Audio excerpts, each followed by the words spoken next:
Hi everyone, today we're going to learn about hooks in essay writing and reading essays as well. So what's the purpose of a hook? A hook is meant to grab the attention of your audience. So you want it to be something that can draw people in and make them want to keep reading your piece of work. So right now that would be somebody like me, but when you get older and if you're writing essays in university, then your hook is going to have to get people to want to read your piece over somebody else's piece. So we'll show this little video clip that has a couple of examples of attention getters.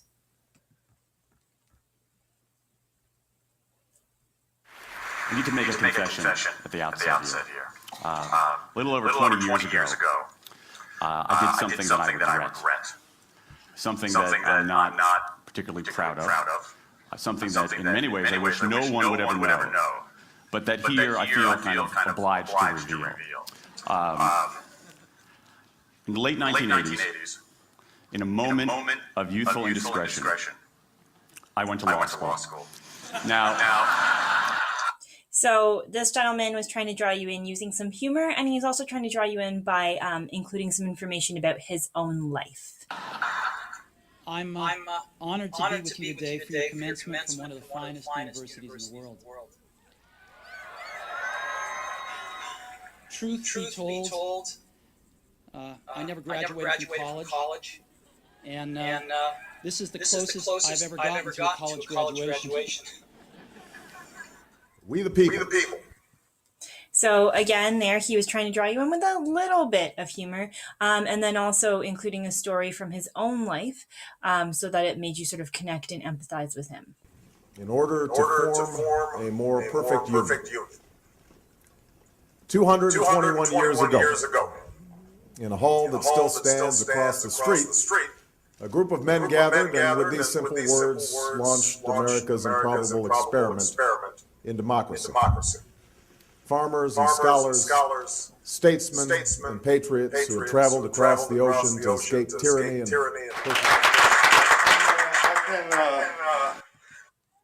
So you saw Barack Obama being a little bit more serious with his attention grabber. He was making it a bit more grand and vast, talking about the beginning of the country of the United States. I can't thank you guys for the opportunity. Let me tell you something. If tomorrow wasn't promised, what would you give for today? Forget everything else. Forget everything else. Forget that there was any sunlight left. What would you spend today thinking about? Yourself or the man that's beside you? When I spoke. So asking questions sometimes can be useful, but they've got to be big questions and it's got to be something you're going to answer later on, and we'll get to that in a bit. Here last winter, this nation was facing the worst economic crisis since the Great Depression. We were losing an average of 700,000 jobs per month. Credit was frozen, and our financial system was on the verge of collapse. As any American who is still looking for work or a way to pay their bills will tell you, we are by no means out of the woods. A full and vibrant recovery is still many months away. And I will not let up until those Americans who seek jobs can find them. All right, and then that last one they mentioned, they're referring to it as a striking statement, but it's just something that is drawing people in because he's saying something that people would want to know more about, like getting jobs in a time period when it was hard to get jobs.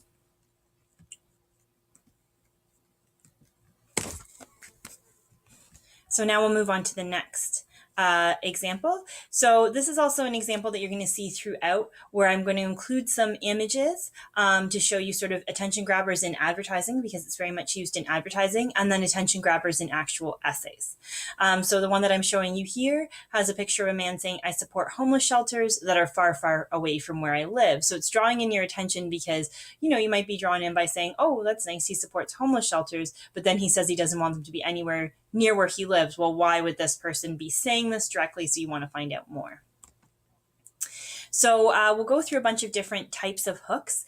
Now, when it does come to your essay interview, on your essay interview, you won't necessarily have to give these particular names. You'll just have to identify if you're asked that question what the person is doing to draw you in. And if you do remember these names at the time, great. If you don't, that's okay, as long as you can explain basically what the person's doing.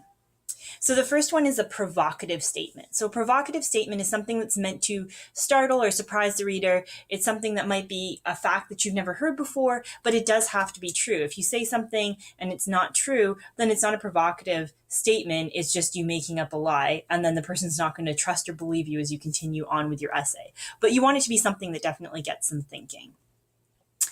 So I give you an example here. For the first time in history, children have shorter life expectancy than their parents. And this is actually a true statement. You would have a shorter life expectancy than your parents. And this is for a number of reasons, mainly to do with obesity and sedentary lifestyles. So this would be something that might make you want to read an essay, because you'd say, well, I don't think I should have a shorter life expectancy than my parents. Why is that the case? And then you'd want to find out more.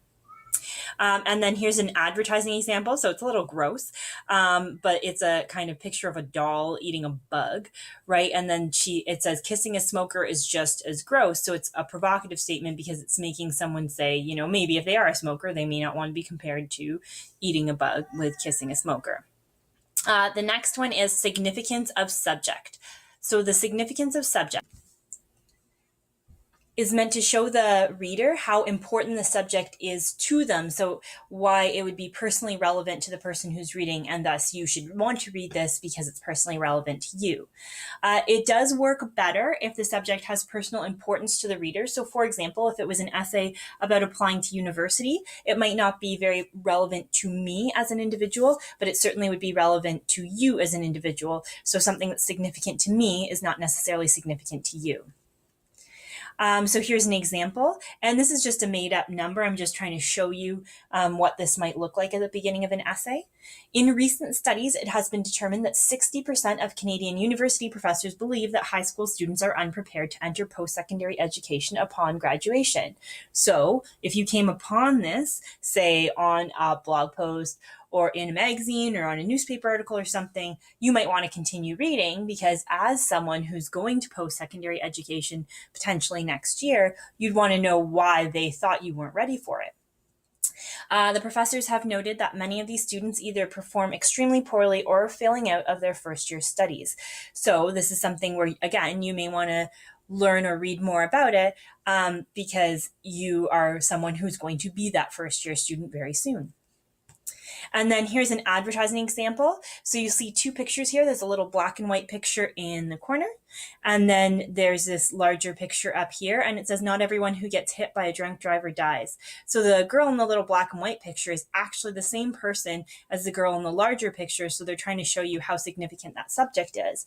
And particularly, this would be a significant subject for you right now, as you're going to be in situations either already or very soon where you may be asked to be in a car with someone who's drunk. And so this might be something that hits home for you because you're trying to make that decision.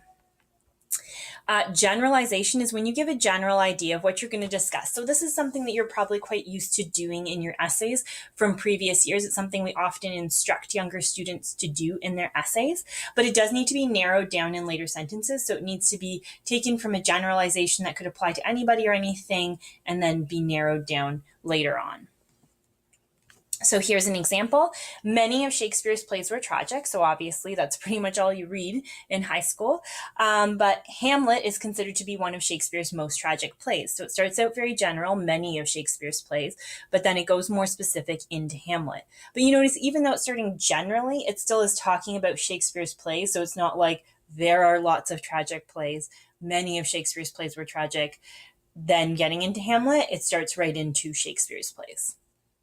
And then here's some examples from advertising, and these are actually some older advertisements talking about generalizing what men can do and what women can do, which obviously is not something that hopefully a lot of you experience in your life or see that much anymore. So it says, so easy a husband could do it for baked potatoes. And then it's got a picture of a woman here, and it says the chef does everything but cook. That's what wives are for. So it's making generalization about what men can do and what women can do.